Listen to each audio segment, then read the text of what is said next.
मेरे प्रिय साथियों, आप सभी को हृदय से प्रेम से साई राम। दोस्तों, आज बहुत ही महत्वपूर्ण विषय हम आपको साझा करने जा रहे हैं, जिसका नाम है हृदय गति रुकना, हार्ट फेलियर। और ये जो परेशानी है, हार्ट का फेल होना, अटैक आना, आजकल हमारे युवा साथियों में ज़्यादा बढ़ता जा रहा है। हर दिन हम न्यूज़ सुनते हैं कि फलाना साथी हमारा जो 35 साल का था हार्ट अटैक की वजह से शांत हो गया। अभी आज के वर्तमान देशों में एक नया उदाहरण मिलता है कि बच्चों में भी आजकल हार्ट अटैक के जो हैं केस बढ़ते ही जा रहे हैं। इनके मुख्य कारणों के बारे में आज हम आप सभी से चर्चा करेंगे। पहला जो मुख्य कारण है वह है हमारा जो हार्ट है उसमें ज़्यादा ठंड पड़ने की वजह से हार्ट की जो नलियां हैं उसमें दबाव पड़ना चालू होता है। दबाव पड़ने की वजह से सिकुड़न चालू हो जाती है। सिकुड़न जब पड़ती है तो हार्ट फेलियर एक मुख्य कारण बनता है। मुख्यतः इसका जो एक और वजह मेजर कारण है, महत्वपूर्ण कारण है, वो है हार्ट की धमनियों के अंदर वसा का जमा होना, जिससे रक्त प्रवाह संकुचित हो जाता है, संकीर्ण हो जाता है। हार्ट की नलियों के अंदर का जो रक्त प्रवाह है वो संकुचित हो जाता है। जब ये संकुचित होता है, संकीर्ण होता है, तो नलियां जो हैं प्रॉपर तरीके से, हार्ट की नलियां जो है प्रॉपर तरीके से रक्त को प्रवाह नहीं कर पाती और हार्ट फेल के कारण व्यक्ति की जान चली जाती है। और यहाँ पे हम एक छोटा सा डेमो के माध्यम से देखेंगे कि हार्ट जो नॉर्मल आर्टरी होती है हार्ट के अंदर, वो पूरी खुली हुई है। जैसे एक अपनी पानी की जो नली है, पानी जब जाता है फोर्स से जाता है, क्योंकि नली पूरी खुली है इसलिए फोर्स से सारे काम करते हैं। इसी तरह ये पानी जो नली है पूरी खुली। जब हमारे हार्ट के अंदर छोटा छोटा वसा जमता है, चर्बी बनती है, तो ये इधर प्लेक बनना चालू हो जाता है, ये जमा हो रहा है।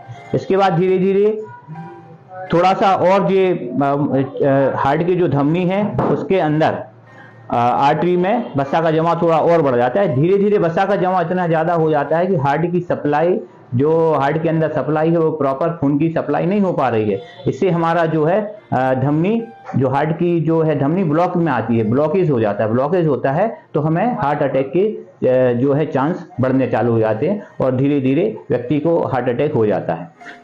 इसके और भी बहुत से कारण होते हैं। क्या क्या हो सकते हैं? पहला कारण, आज के समय में जो तेल का उपयोग है या जो स्पाइसी फूड का उपयोग है बहुत अत्यधिक मात्रा में चल रहा है। इसके कारण हार्ट की धमनियों के अंदर रक्त प्रवाह प्रॉपर नहीं हो पाता, प्लेक बनना चालू हो जाता है। दूसरा कारण है हमारी लाइफ स्टाइल।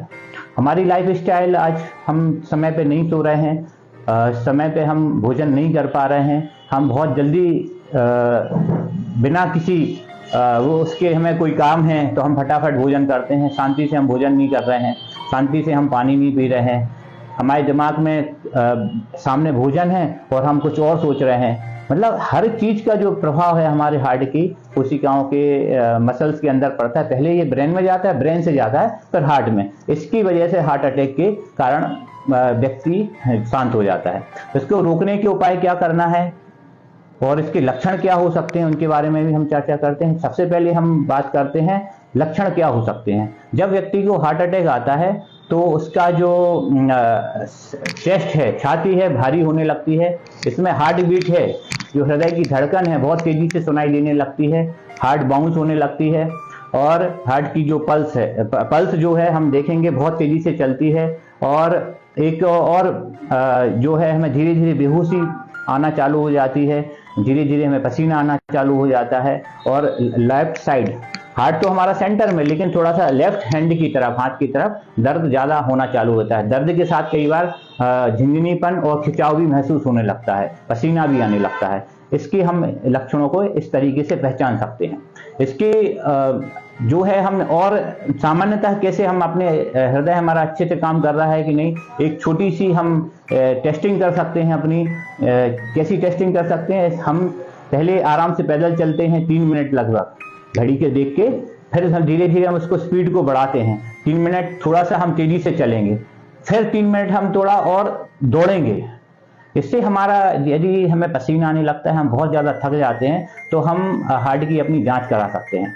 हार्ट की जांच में कौन सी जांच ऐसी है जो सुलभ हो, सही तरीके से हमें मिल जाए? तो सबसे पहला तो हमारा सेल्फ टेस्टिंग हो गया ये। दूसरा, हम ईसीजी करा सकते हैं, सभी को ज्ञान है। इसके बाद हम लिपिड प्रोफाइल भी करा सकते हैं खाली पेट, जिससे कि हार्ट की जो वसा है अंदर, उसके बारे में पता चलता है। एलडीएल, एचडीएल, ट्राइग्लिसराइड, कोलेस्ट्रॉल, ये बहुत बड़े बड़े विषय हैं, इसमें चर्चा करना अपन बाद में समझेंगे।